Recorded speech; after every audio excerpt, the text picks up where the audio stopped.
Good morning, students. Today I would like to teach you the first two stanzas of the poem After Blenheim. We all know that After Blenheim is an anti-war poem written by Robert Southey. And this particular poem talks about the Battle of Blenheim. Let me give you little background of this battle. This battle was fought between two combined forces. Now, on one side, the two combined forces were the France and the Bavaria. And the other group or other rival side forces were the forces of England and the forces of Austria. And this particular battle was fought in the German village Blenheim. Now, this particular battle was won by England and Austria. And the forces of England and Austria gave a massive defeat to the forces of France and Bavaria.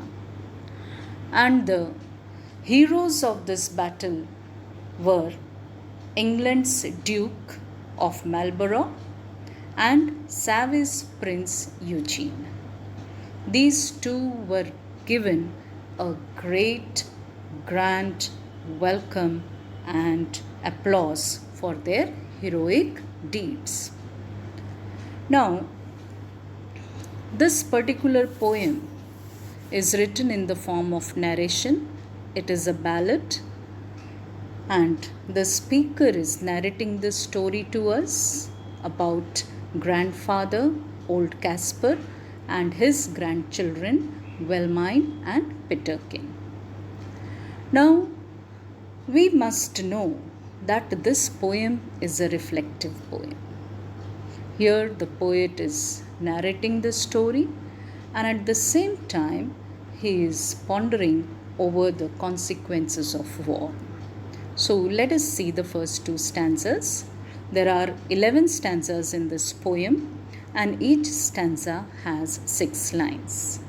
The rhyming scheme is AB, CB, DD. It was a summer evening. Old Caspar's work was done, and he, before his cottage door, was sitting in the sun, and by him sported on the green his little grandchild Wilhelmine.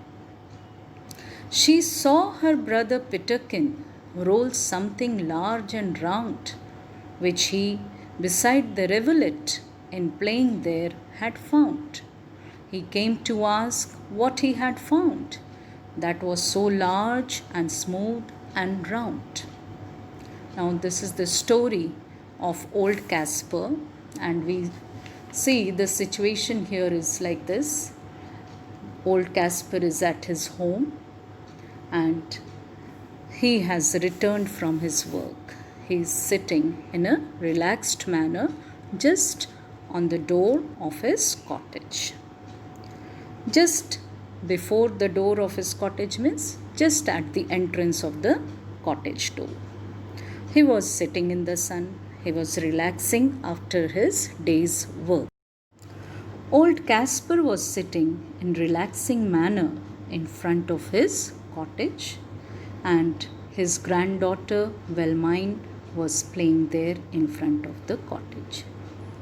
She saw her brother Peterkin brought a large round thing which he had found near the rivulet.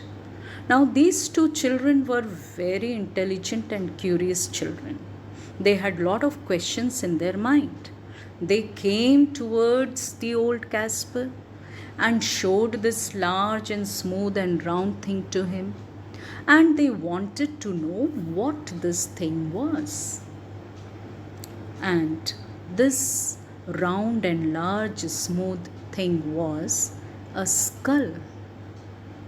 And they wanted to ask the old grandfather how and why this skull was there near the rivulet. And old Caspar now wanted to explain to them about this great war that was fought in Blenheim. So the situation here does not directly remind us of the war that took place many years ago, but it is a kind of conversation between grandfather and his two grandchildren. And as this conversation proceeds, we come to know the battleground miseries that took place in the 17th century.